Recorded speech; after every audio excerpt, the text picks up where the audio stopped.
Bienvenidos nuevamente a esta reunión virtual. En estas semanas estamos estudiando el libro de Eclesiastés, este libro que fue escrito por Salomón, el hijo de David, que nos dice la Biblia de él que fue el hombre más sabio que ha habido en la tierra. Así que es importante que podamos estudiar y extraer sabiduría de este libro que está en la Biblia y que podamos aplicarla en nuestras vidas. El título para esta predicación en el día de hoy es Los tiempos divinos. Y quiero que me acompañe al libro de Eclesiastés, capítulo 3, versículo 1 al 11 vamos a leer.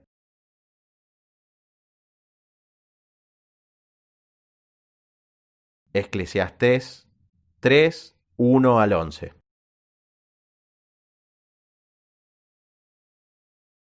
Eclesiastés 3, 1 al 11. Todo tiene su tiempo y todo lo que se quiere debajo del cielo tiene su hora.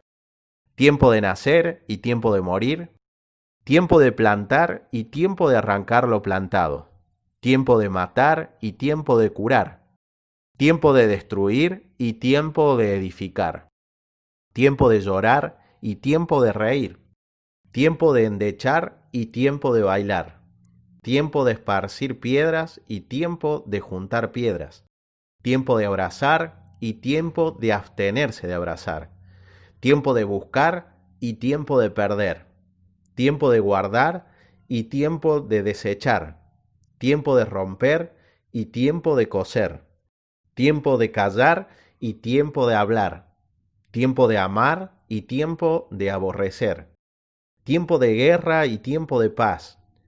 ¿Qué provecho tiene el que trabaja de aquello que se afana? Yo he visto el trabajo que Dios ha dado a los hijos de los hombres para que se ocupen en él. Todo lo hizo hermoso en su tiempo, y ha puesto eternidad en el corazón de ellos, sin que alcance el hombre a entender la obra que ha hecho Dios desde el principio hasta el fin. Oremos.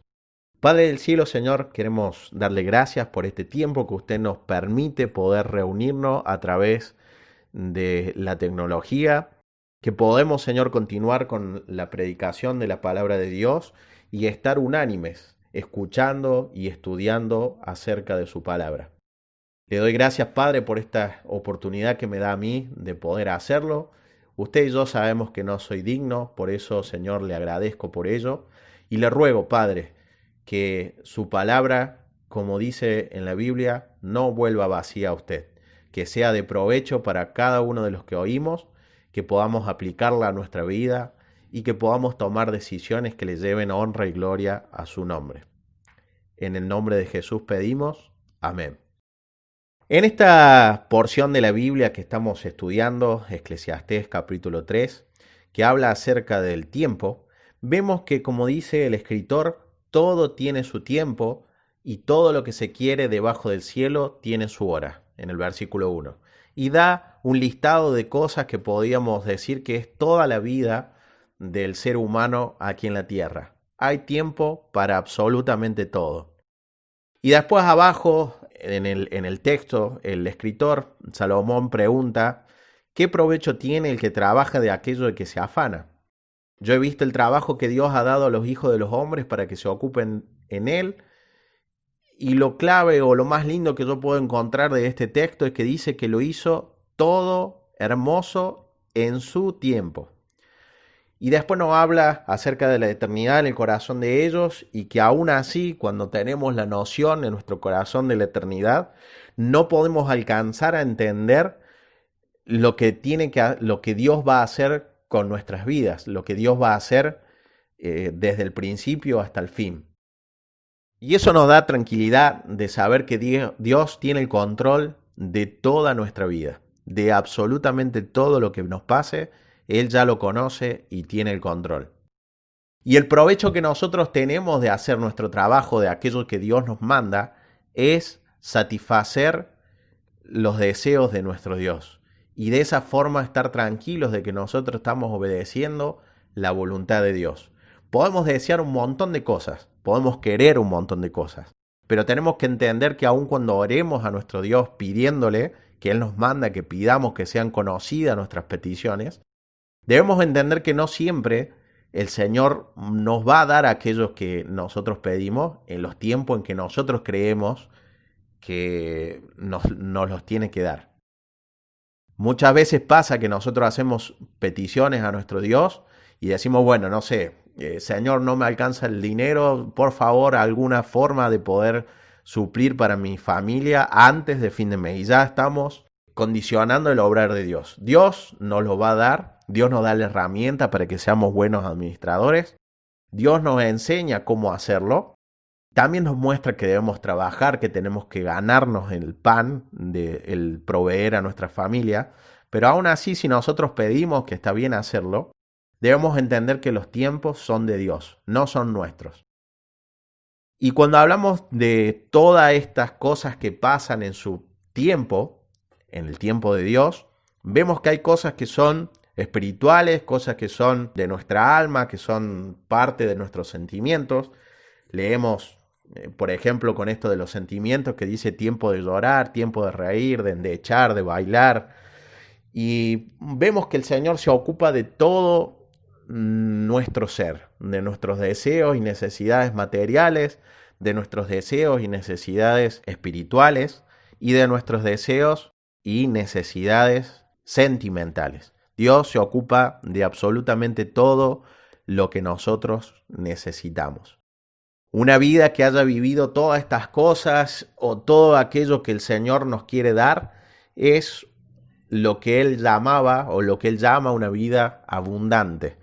Mucho de la abundancia de este tema se habla en las iglesias, sobre todo carismáticas, en las que prometen y hablan de un Dios que prospera, un Dios que si nosotros tenemos fe y le damos y un montón de otros engaños, solamente podamos recibir y vamos a recibir de ese Dios prosperidad.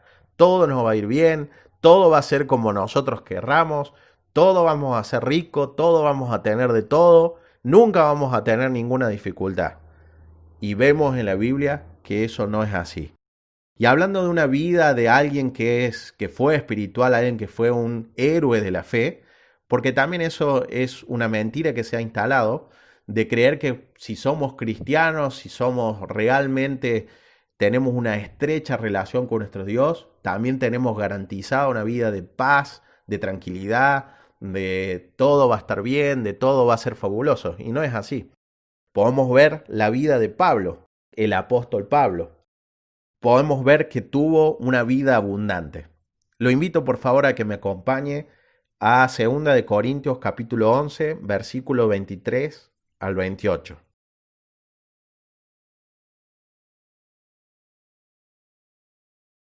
Segunda de Corintios 11, 23 al 28. ¿Son ministros de Cristo? Como si estuviera loco hablo, yo más, en trabajos más abundantes, en azotes sin número, en cárceles más, en peligros de muerte muchas veces. De los judíos 5 veces he recibido 40 azotes menos uno, 3 veces he sido azotado con varas, 1 vez apedreado, 3 veces he padecido naufragio, 1 noche y 1 día he estado como náufrago en alta mar, en camino muchas veces, en peligros de ríos, peligros de ladrones, peligros de lo de mi nación, peligros de los gentiles, peligros en la ciudad, peligros en el desierto, peligros en el mar, peligros entre falsos hermanos, en trabajo y fatiga, en muchos desvelos, en hambre y en sed, en muchos ayunos, en frío y en desnudez, y además de otras cosas, lo que sobre mí se agolpa cada día, la preocupación por todas las iglesias. Saltamos al versículo 32 que dice, en Damasco, el gobernador de la provincia del rey Aretas guardaba la ciudad de los damascenos para prenderme. Y fui descolgado del muro en un canasto por una ventana y escapé de sus manos. En el próximo capítulo, en el versículo 7, dice, y para que la grandeza de las revelaciones no me exaltase desmedidamente, me fue dado un aguijón en mi carne, un mensajero de Satanás que me abofetee, para que no me enaltezca sobremanera. Este hombre tuvo tiempo para todo. le pasó de todo. Fue perseguidor de la iglesia, después cuando se convirtió estuvo ciego, le quitaron esa ceguera cuando él obedeció y siguió las instrucciones de Dios. Pasó a ser parte de la iglesia de Jesucristo y de perseguidor pasó a ser perseguidos. Y de todo este listado vemos todas las cosas que él vivió en su vida. Y seguramente podemos llegar a la conclusión de que no fue todo color de rosas para él.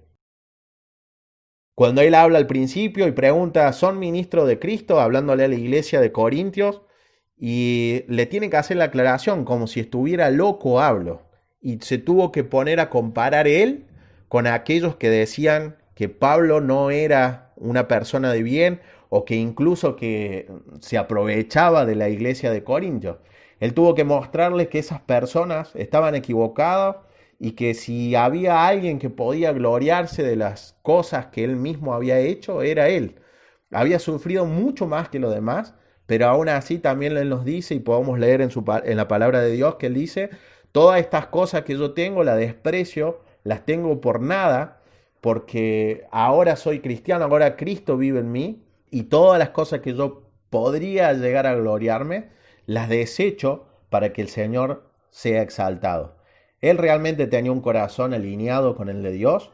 Él era un cristiano verdadero que, aunque pasaba todas estas necesidades, aunque pasaba todos estos peligros, de los de afuera, de los de adentro, de sus amigos, de sus enemigos, del gobierno mismo, de la naturaleza, de todo lo que él hacía, tenía peligros, padecía necesidad, padeció frío, desnudez, tuvo que ayunar, estuvo entre falsos hermanos, todas estas cosas que a él le pasó, nunca lo desalentaron de seguir el trabajo de Cristo, de seguir obedeciendo lo que el Señor le había mandado hacer. Él también nos enseña, nos dice que él fue enseñado en todo, que fue enseñado a tener necesidad, a tener abundancia, pero aún así, él reconocía de que todas las cosas que él podía hacer, lo podía hacer porque Cristo lo fortalecía. Filipenses 4:13, él dice, todo lo puedo en Cristo que me fortalece. Todas estas cosas pudo vivir y sobrellevar Pablo porque su enfoque era Cristo, su enfoque eran las cosas celestiales. Él se preocupaba y ocupaba de las cosas de Dios, de satisfacer, de cumplir los mandamientos de Dios. Y Dios lo acompañó siempre, siempre estuvo Dios con él. Aunque usted piense, no, bueno, cuando lo apedrearon y lo dieron por muerto, cuando enumera todas estas cosas que él sufrió, pareciera a los ojos del hombre común de que Dios en ese momento lo hubiese abandonado. Pero no fue así. Él a través de todo ese sufrimiento cumplió con lo que Dios tenía preparado para su vida. Recuerdan que habíamos leído en Eclesiastés del 1 al 11, en el versículo 11, que Dios había puesto eternidad en el corazón de los hombres y aún así el hombre no podía terminar de comprender toda la obra que Dios había hecho desde el principio hasta el fin. Eso lo podemos aplicar en la vida de este hombre y lo podemos aplicar en nuestras propias vidas, que aun cuando sufrimos, aun cuando queremos ser fieles al Señor y hacemos lo que Dios nos pide y sufrimos, por ahí podemos llegar a pensar, no, bueno Dios, pero si yo estoy trabajando en la obra, si yo leo mi Biblia, si yo tengo una vida de comunión con usted, ¿por qué me pasan estas cosas? Y nos pasa porque el Señor nos permite y porque a través de las tribulaciones Dios nos moldea, Dios nos ayuda a que nosotros podamos confiar cada vez más en Él. Ahora, este hombre tuvo tiempo de sufrir todas estas cosas porque aprovechó bien el tiempo. Aprovechó bien el tiempo. Y aquí la clave del texto que estamos estudiando es acerca del tiempo, y no cualquier tiempo, del tiempo divino. Y nosotros tenemos esa noción de eternidad, por eso buscamos a Dios. Por eso la gente que no conoce a Dios de una u otra forma lo busca, aunque a veces busca mal y se fabrica dioses falsos porque creen que en ellos pueden tener respuestas acerca de la eternidad, aunque no es así. Nosotros en esa búsqueda debemos entender que nuestro paso por la tierra es finito, es acotado, es por un muy breve periodo de tiempo. Por eso es tan importante que tengamos que aprovechar bien nuestro tiempo. Santiago capítulo 4 y versículo 14 vamos a leer.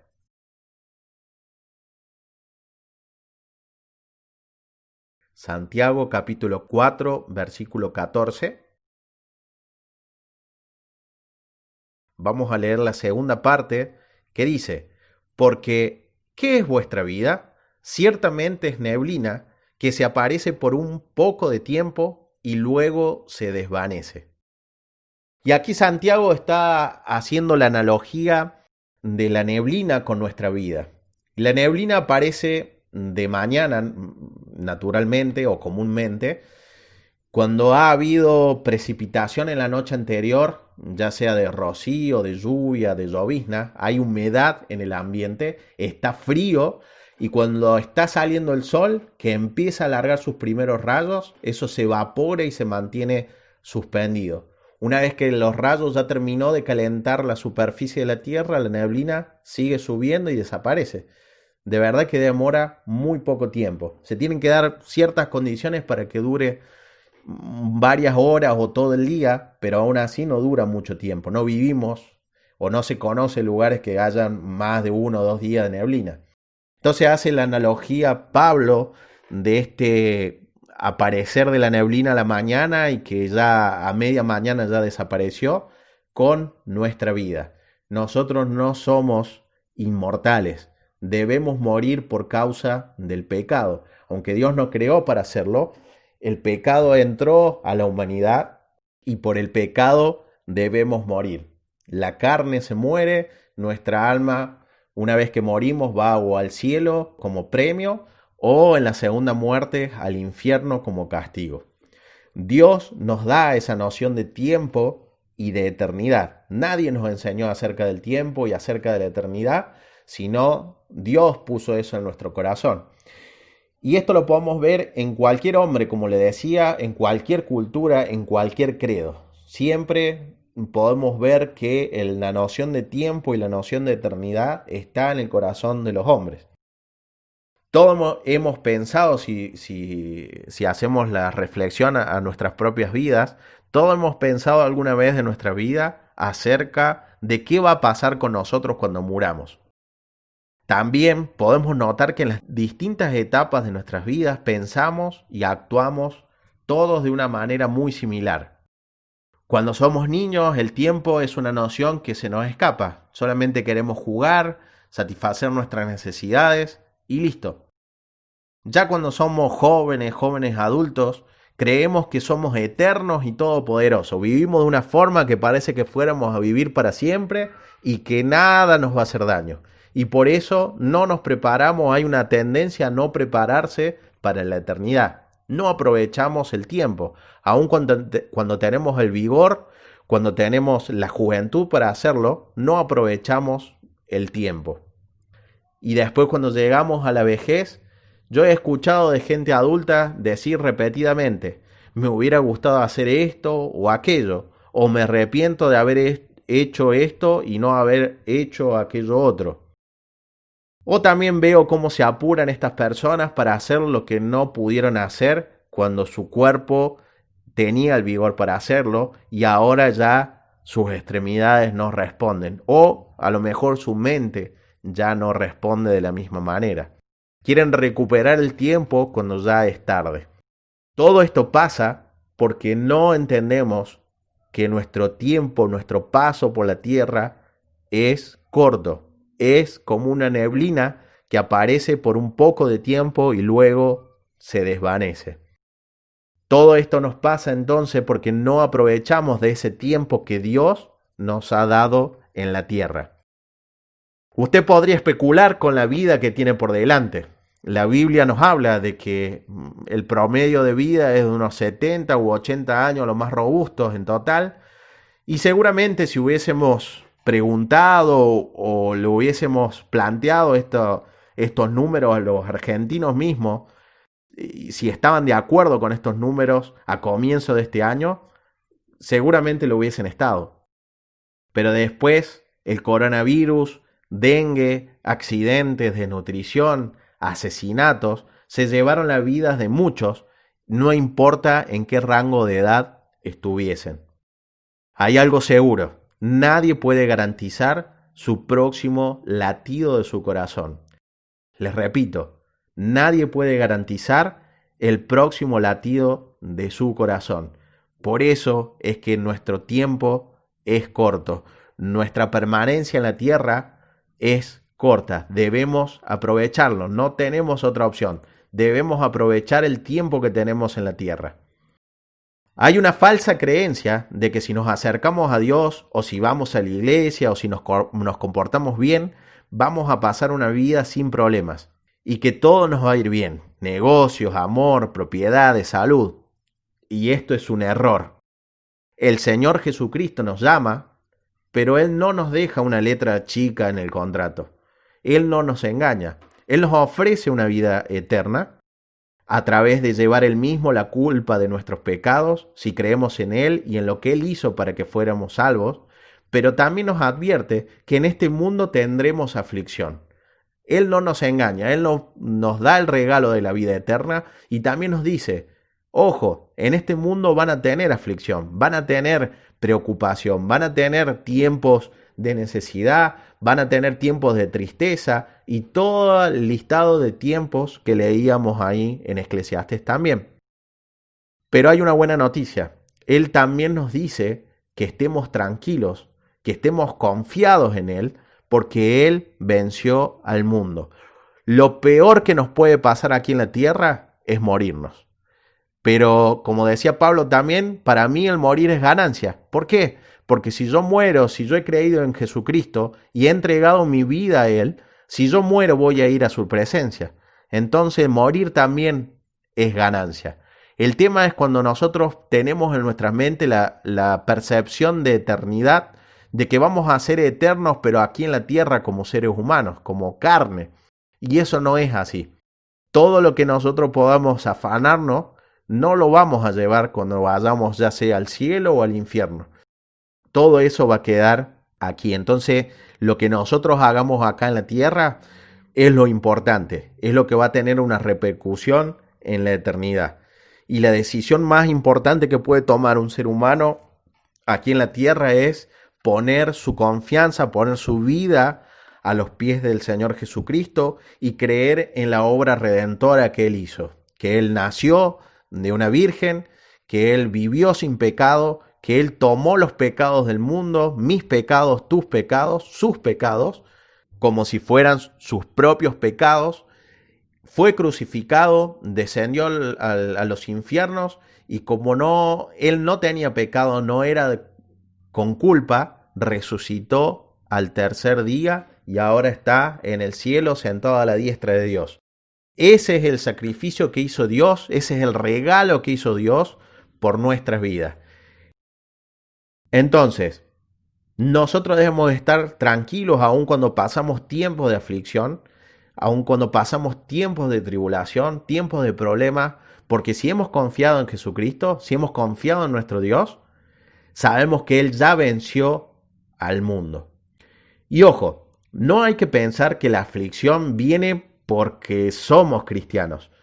Y los que no lo son, aquellos que no sean cristianos, no las van a tener. No, las aflicciones nos vienen a todos. Al igual que los momentos de gozo, de felicidad, de prosperidad, de escasez, todos esos momentos nos vienen a todos, porque somos humanos. A algunos a lo mejor un poco más, a algunos un poco menos, pero a todos nos vienen todos esos tiempos. Y como leemos en nuestro texto en el libro de Eclesiastés, el punto importante de esto es lo que pasa después, cuando dejamos este mundo y mientras estamos aquí, el cómo enfrentamos esos problemas o esas pruebas. Nosotros, lo que hemos creído en Jesucristo, lo haremos con la compañía, con el aliento y con la esperanza puesta en Dios. Los demás, no. Los demás van a tener que sufrir en soledad, confiando en personas que después terminan defraudando, confiando en el dinero que después se termina perdiendo, diluyendo o robado, confiando en cosas materiales que con el tiempo se terminan perdiendo. Por eso nosotros ponemos nuestra confianza en un Dios eterno, en un Dios todopoderoso que puede hacer por nosotros mucho más de aquello que nosotros podamos pedir o siquiera imaginar. Por eso, un verdadero cristiano acepta y recibe de parte de Dios tanto lo bueno como lo malo, porque sabemos que proviene de Dios. Y aun cuando nosotros lo veamos como malo, en realidad viene de Dios, así que tiene que ser bueno, aunque a nuestra vida parezca malo. Acompáñenme a Job capítulo 2 y versículo 10, vamos a ver un ejemplo de este hombre. Ya habiendo perdido todas sus posesiones materiales y viendo que era uno de los hombres más ricos de la tierra, o por lo menos de su tiempo, perdió todas las posesiones materiales y aún perdió a sus 10 hijos, todo en un mismo día. Y en este contexto, su mujer, en el versículo 9, le dice: ¿aún retienes tu integridad? Maldice a Dios y muérete. Y él responde en el versículo 10 de esta forma: como suele hablar cualquiera de las mujeres fatuas, has hablado. ¿Qué? ¿Recibiremos de Dios el bien y el mal no lo recibiremos? En todo esto no pecó Job con sus labios. Vemos de la integridad de este hombre, de este cristiano, de este creyente de Dios, de aquel que el mismo Dios lo tildó de justo, cómo él entendía que todo proviene de Dios y que todo es en favor nuestro, aunque nos duela, aunque en ese momento parezca lo más malo del mundo, aunque parezca que tengamos la situación más tenebrosa que puede vivir un ser humano, aún así Dios está con nosotros. Por eso debemos orar, por eso debemos llevar todas esas cargas, todas esas preocupaciones a los pies de nuestro Señor Jesucristo. Y cuando estemos en ese momento de debilidad, podemos ir con sinceridad y decirle al Señor: Dios, no entiendo por qué me está pasando esto. Sé que viene de usted, sé que el resultado de esto va a hacer que mi fe se incremente, que tenga más dependencia de usted, pero de verdad que me excede. Creo que no voy a poder. Sabemos por la palabra de Dios también que Dios no va a permitir que tengamos pruebas o tribulaciones que estén más allá de nuestras fuerzas, pero también podemos estar en esa situación en la que creemos que todo el mundo se nos viene abajo. Por eso es muy bueno que en tiempos en los que nos esté yendo bien o relativamente bien, cultivemos una relación con nuestro Dios, para que cuando vengan los tiempos malos no estemos tan bien encima luchando con eso. Que podamos leer nuestra Biblia, que podamos, para poder conocer la voluntad de Dios a nuestra vida, que podamos tener una vida de oración para poder darle gracias a Dios, para poder llevarles nuestras preocupaciones, nuestros proyectos, nuestros sueños, nuestros anhelos, para que podamos contarles incluso lo que hemos hecho durante el día, aunque Él ya lo sabe. Eso hace de tener una buena relación con nuestro Dios. Cuando vengan los tiempos malos, si esa relación ya está cultivada, va a ser mucho mejor, va a ser mucho más fácil poder sobrepasarla. Y una vez que la sobrepasemos, vamos a estar gozosos y vamos a poder darle gracia, gloria y honra a nuestro Dios, porque Él estuvo en todo momento en nuestro lado. La diferencia está en que si nosotros podemos creer en esto que nos enseña Dios. A lo mejor usted cree en Dios, pero la pregunta sería: ¿le cree a Dios? ¿Cree que aun cuando pasen momentos malos, el Señor va a estar con usted y eso también viene de Dios? Esa es la diferencia que tenemos con alguien que no cree en Dios. Alguien que no cree en Dios trata de sobrepasar esos momentos malos solo, o como le decía, apoyado en hombres, apoyado en cosas que después los terminan defraudando o se terminan yendo. También tenemos que ver que Pablo sufrió todas estas cosas en un mundo, en el mundo este que vivía Pablo. Podemos ver que para comunicarse había que hacerlo por cartas, por correo, había que sentarse y escribir con pluma, con papel, y ese correo demoraba semanas en llegar al destinatario, si es que llegaba. También podemos ver que en el mundo en el que vivía Pablo en esos tiempos, para viajar se hacía mayormente a pie.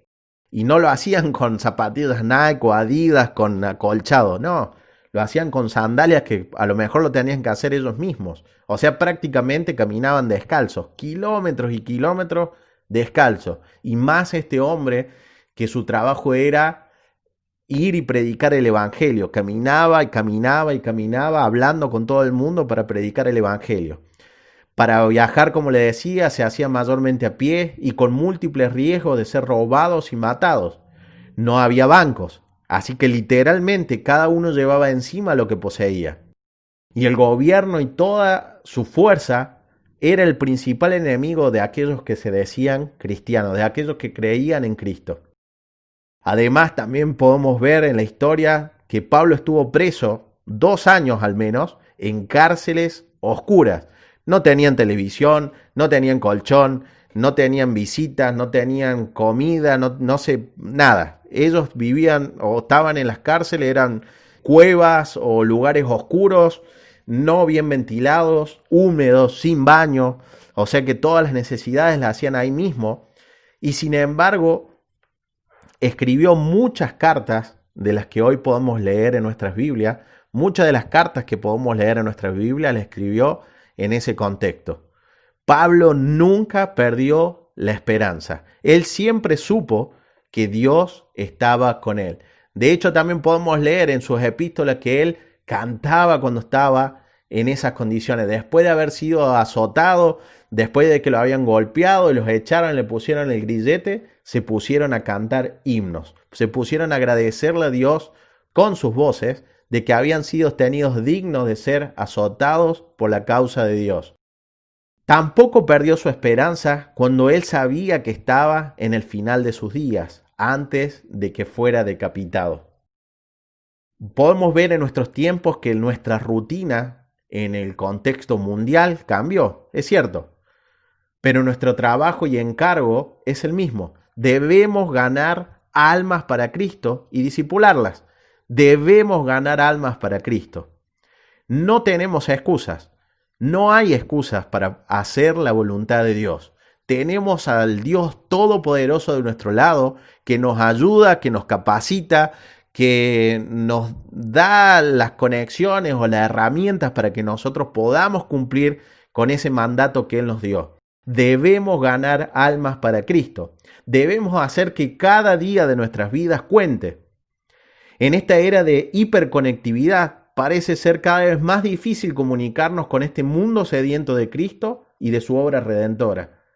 En estos tiempos hay desesperación, no solo por la pandemia, sino por los efectos colaterales de la misma.